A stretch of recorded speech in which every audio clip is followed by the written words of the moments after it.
Before we begin, thank you very much to Chris, just Chris, for joining the Patreon campaign. Thank you very much for the support. Keeps the lights on, keeps the daily content coming. I deeply appreciate all the help everyone provides me. Even if it's just a couple bucks a month, it does keep me doing this. It allows me to continue making content for everybody. So thank you very, very much. Also, speaking of my Patreon, today's video comes to us via a Patreon request.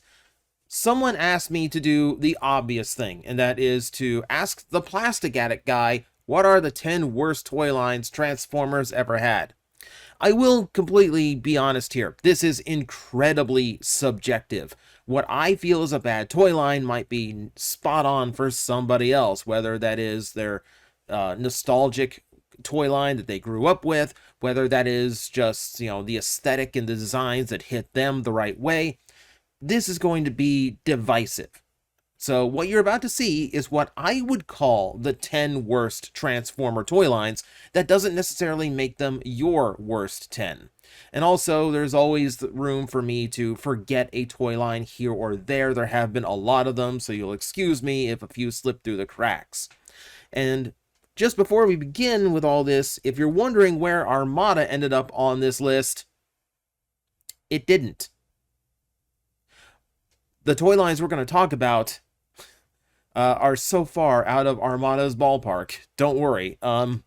We will touch on it. But otherwise, yeah, we're going to stick with the really bad ones this time.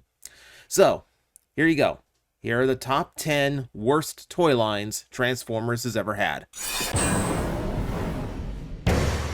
We're going to start with one of the newest ones because I genuinely believe this toy line played a part in the downfall of the movie. The toys for Transformers 1 were awful. Now, it's this low on the list because the Prime Changers were at least decent budget Transformer figures, and some of them are actually pretty good. And then you have the Quintesson. Yeah.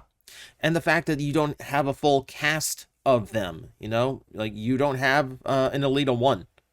There's still no Elita 1 toy as of this recording, by the way. Not a proper Transformer one, anyway. The line was choked with cheap gimmick figures, a lot of which were recycled from the past years. As far as 10 years back, they dug through archives just to retool things for this movie. The end result is, very, very rarely would you find toys that actually resemble the characters from the movie you just watched. Often they would look more like a movie Megatron, or G1 Megatron, or Cyberverse Megatron, because those are Cyberverse repaints. It was a mess of a toy line, and featured very few actual Transformers, and mostly just flippy, gimmicky things that frankly just looked cheap, and I personally think made the franchise of Transformers 1 look bad in general. Who's going to be interested in your movie when all of your toys look like crap? I'm putting it low on the list again because, yes, there's some salvageable elements from this. I like most of the Prime Changers, so I will give it that. But on the whole, there's a whole lot of bad toys here, and yeah, it's just a very, very weak showing from Hasbro from what was supposed to be a turning point movie for the franchise. Sometimes the toy line is bad because Hasbro cheaps out, uses a bunch of outdated molds. Sometimes it's because they handed the entire project off to a team who had no idea what they're doing. Star Wars Transformers is another one of those toy lines where they had some decent things in there. We liked Yoda and the Commander Cody, and the Death Star was actually pretty cool. But on the whole, again, you're dealing with people who are very, very inexperienced with making transforming figures, and then you add the difficulty of trying to make a robot come out of starships from Star Wars that were clearly not ever meant to be Transformers. The overall result is a toy line that had way more misses than hits and made some pretty weird choices and mistakes. Making lightsabers your firing projectile missiles, that's a little bit odd, and that does hurt you in the long run. Like, weird things like that. And obviously, there's a few toys like poor Chewbacca here that didn't survive very long to begin with.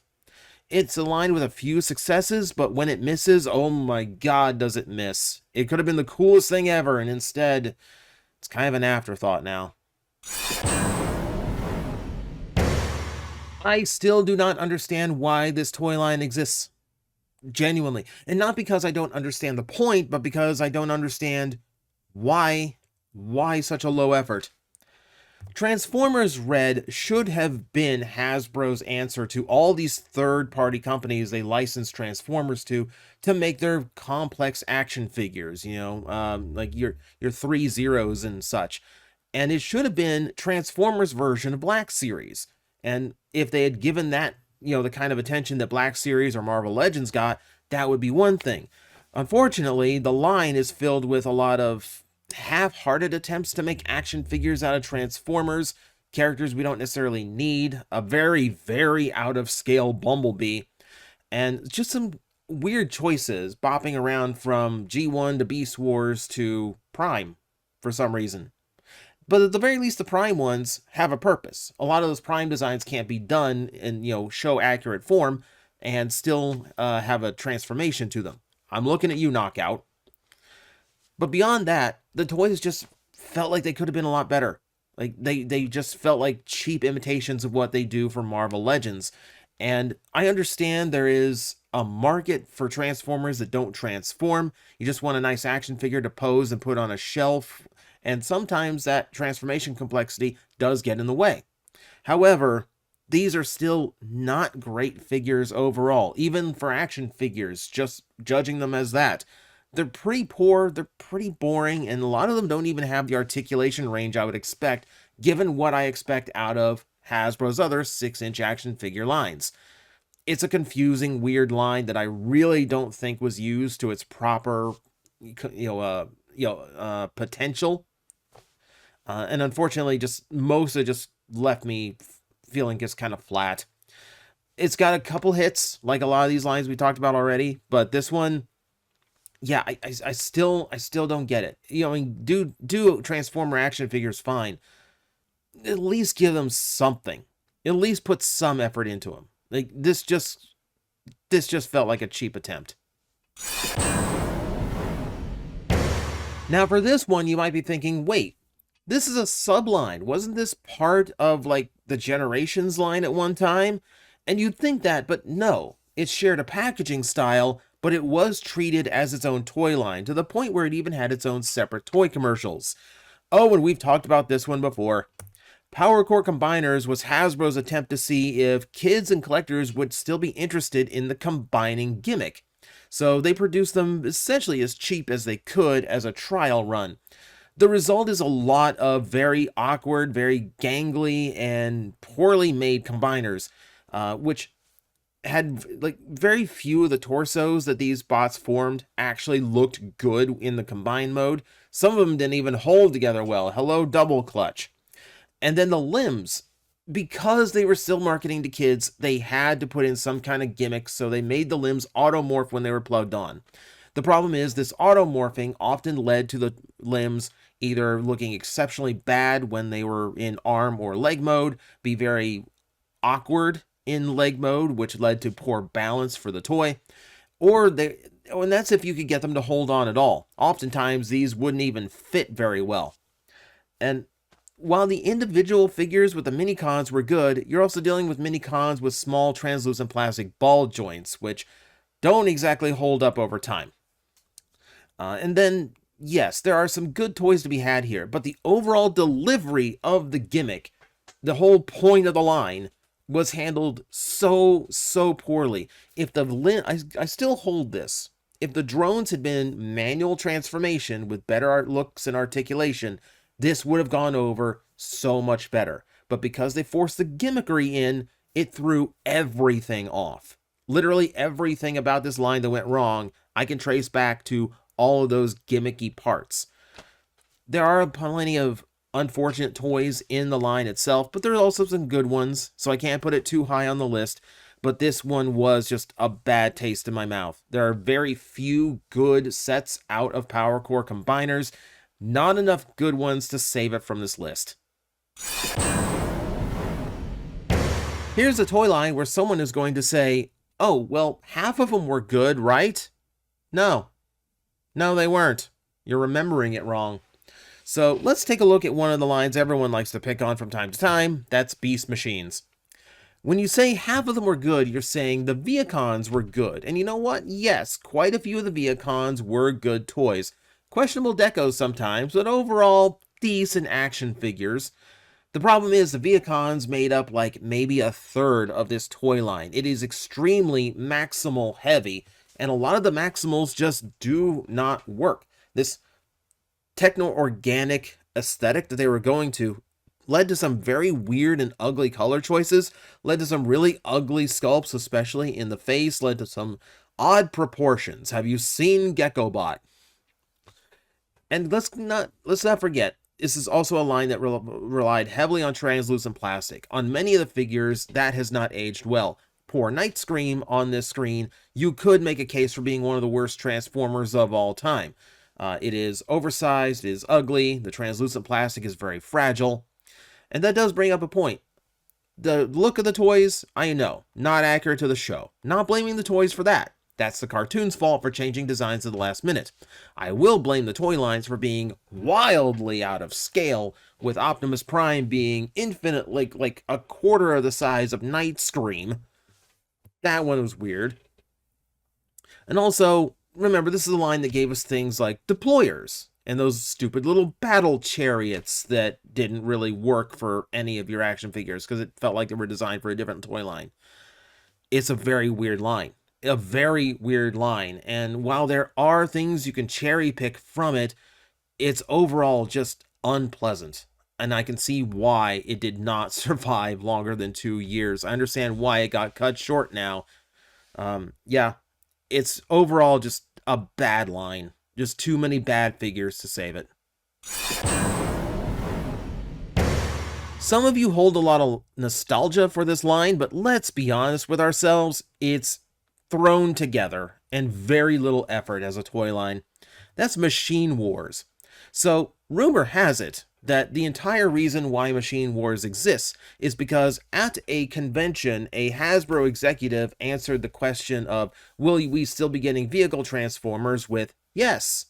And then someone back in behind there went, oh wait, we actually weren't planning anything. Oh, crap. Machine Wars feels like an afterthought. It uses the same font type as Beast Wars, it uses the same packaging, shape, and layout as Beast Wars, and the color schemes and designs on the toys are pretty lackluster. It's all leftovers from G2 and Euro G1 that didn't previously come out in America. And while there are a few cool toys there, all of them feel primitive compared to the Beast Wars toys that were on shelves next to them. They suffered for the exact same problems that caused Generation 2 to ultimately fail. The toys were just primitive. We wanted articulation. We wanted better detail.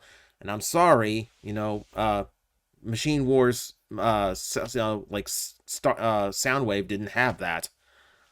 And then the toys, of course, feel like an afterthought themselves. Especially the smaller ones feel like very, very quick toys, very low deco, very boring. Why is Megatron one of the smallest toys in the entire run? The list goes on and on and on. The line is and will be always an afterthought. It's time. Now we need to talk about one of the ones you expect to find on a list like this. One that I have pretty adamantly gone after over the years. Titanium has produced some of the worst Transformer toys I have ever experienced. This is, again, made by a team that had no idea what to do with a transforming robot. This is originally Galoob, the Micro Machines team. They were doing diecast figures at the time of Star Wars, Battlestar Galactica, usually just little figurines, and they started going, what else was made at diecast in the day? Transformers were. Let's see if we can do Transformers. They couldn't do Transformers. Many of them ended up low articulation, inaccurate details, very, very primitive styles of transformation, poor joint articulation, and very sloppy figures overall. I would still call Titanium Megatron the worst Transformer I have ever experienced. Now, to give it credit, there are some saving graces to the line. You know, we have things like the Cheetor, which is, ironically, one of the best Beast Machines Cheetors on the market. And there's an occasional success here and there. You know, their R.I.D. Optimus, I think, is a perfectly serviceable little deluxe version of that Optimus Prime. But oh my god, the hits cannot overwhelm the misses here. The toy line itself is just produced by people who have no idea what they're doing, so the line comes up exceptionally messy. And it's a shame because there's still a lot of really cool designs that you can only find in titanium that have never been replicated by a proper Transformer team that knew what they were doing. So for those fans of like the War Within Optimus Prime design or the Megatron, I'm sorry. We still haven't gotten around to you. Check third party. But it's an overall mess of a line. And this isn't even getting into the fact that it also had the 3-inch figures, which were typically very oddly chosen. Why is there an Alternator Sideswipe minifigure? And then just oddly detailed and designed too. Like, I swear, like my Unicron had like black goop stuck to it because the inking job they did was so bad. Yeah, it's just a very, very poorly designed line. Very, very badly made toys. And while there's some nice ones in there, yeah, like this one has a reputation for a reason. We've got to talk about another movie toy line now, and this one is unfortunate because the live-action movie was a saving grace of the movies in general, and the toys just could not support that. Do you even remember the Bumblebee movie toy line? Is mostly a lot of gimmick figures, a lot of stuff left over from previous lines, you know, suffering from the same gimmicks that didn't sell the first time they sold them, but hey, it's better than producing a whole new round of molds. The line is kind of infamous for the fact that it was reusing so much from previous lines because, frankly, there's only a handful of characters in the Bumblebee movie. So the toy line itself ends up being very slapdash, very hit and miss, and frankly, just including a lot of characters who had no point of being in the line just to bulk it out. And the characters you did want didn't really make appearances. Fracture, the main villain of the movie, and one of the best villains in the live-action movies, barely had a presence. A few toys of her car mode, one Titan changer that was of her jet mode, and you had to wait for Studio Series to get anything decent, and the first attempt was not decent. And I'm not counting Studio Series. This is simply, like, literally those yellow-packed Bumblebee toys, which featured nothing you would call a real Transformer. They were all just gimmicky trick figures. You know, with the exception of maybe, like, the large electronic Bumblebee, which actually was pretty decent. Like, that's actually not too bad of a bee toy. But overall, like, you know, where is my good Shatter and Dropkick? Where is the line of action figures I expect from these movies that they had done for all the movies previous? Even The Last Knight had its own deluxe line released at the same time as the movie. Where are my deluxes? Where is my anything from this movie? It's just a very messy toy line. It's a very short toy line, and there's really nothing stand out about it. This was more commonly found in clearance stores, your Ross, your Ollie's, etc., whatever your local liquidation place is. And that's the fate of a lot of these movie lines, but this one in particular just hung around forever. Just the toys were not good, they didn't look good, they didn't look fun, even kids were not really getting behind these. Which is unfortunate, because the movie was actually pretty good. Toy line, not so much. Okay, is everyone ready? It's time for the worst of the worst. We've only got 2 left to talk about, and you know some of the ones I haven't discussed yet, so let's go ahead and get to it. We need to bring up Animorphs. This line was doomed from the start. You give someone, a designer at Hasbro, even if they have experience with Transformers, this project, they have to look like human kids, and then they have to look like realistic animals when they transform. There's no way to properly accomplish that. It's not going to happen. What you end up with is a lot of figures with part forming, paws and things that have to be kept aside and don't really affect the toy at all. A lot of animal parts left over in the human modes, and just awkward humans in proportions, and just extremely odd toys. You had the Tri-Rex, where everyone looked like some kind of body horror experiment in human mode.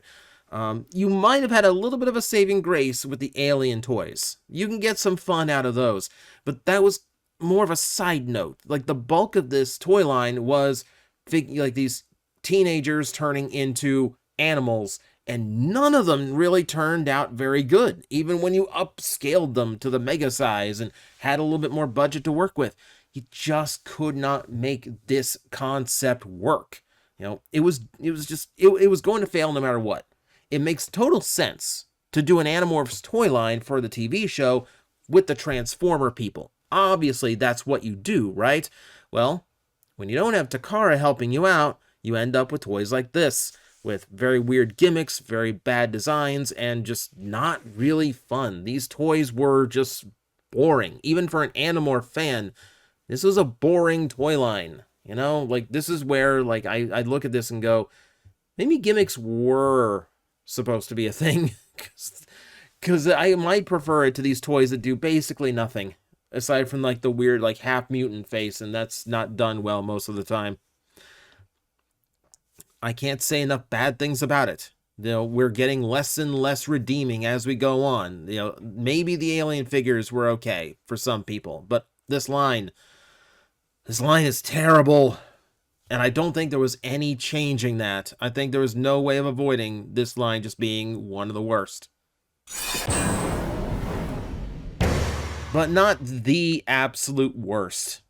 So for this, I tried to avoid any toy lines where Transformers was tangentially attached. Hero Mashers is mostly a Marvel and Star Wars line that happened to have a run of Transformers as well. I'm not going to include them. I threw Titanium in there because Titanium became all about the Transformers once they started doing them. It became a Transformer line.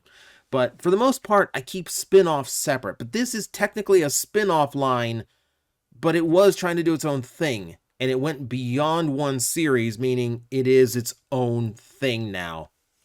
The worst Transformer toy line to ever exist is Built to Rule. And this shouldn't surprise anybody.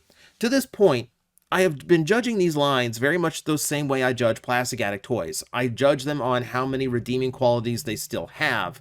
And as you've noticed, as the lines go on in this video, we have fewer and fewer of those. Built to Rule has no redeeming quality. It fails as a Lego line because it relies so much on cheating parts that are just huge chunks of the vehicle rather than individual bricks building the shape. It fails as an action figure because the articulation is awful and leads to very gangly and unbalanced robots. They fail as Transformers because all you can really transform is the arms and legs out of a big block in the middle of them, and there's no feeling of transformation to them. They also do not represent the characters they are supposed to be designed after at all. They all look like weird, like Hong Kong knockoffs of like proper Transformer designs. Very bad proportions, very gangly parts. It's a passing resemblance to the characters at best. They mostly look like horrific things that Sid from Toy Story built in his backyard. And that's pretty much the whole line. Now, when Energon came around, there was a test run of more, and those were somewhat better. They actually made an attempt to improve them, but I already reviewed Energon Sky Blast from Build to Rule's second series, and that was, I think, the best shot that line had of producing a good toy, and it still sucked. Like, there's just no saving this. Build to Rule was doomed from the start. Just no effort, just a shameless attempt to try and get in on Lego's sales, and a miserable failure at that. This is a toy line with no redeeming qualities. There's no fun to be had in these pieces. And maybe you did have fun with it. If you did, congratulations. I'm happy for you. Remember it fondly. For me, If I'm judging this as objectively as possible, I don't remember a single good toy in this entire line. Not a single one. So I have to say, the worst toy line in Transformers I have ever seen. And that is going to be your list. Obviously, some of these could have danced around. Obviously, there's going to be lines in here some of you love. Feel free to discuss it civilly in the comments below. And as always, I will see you next time. Hello everyone, I am Astral Agent Magnetar, a Tokusatsu VTuber, and I am streaming 4 times a week over on Twitch, Monday, Tuesday, and Wednesday afternoons, and a special late night one on late Friday/early Saturday. So come watch, come hang out, and let's make an impact together.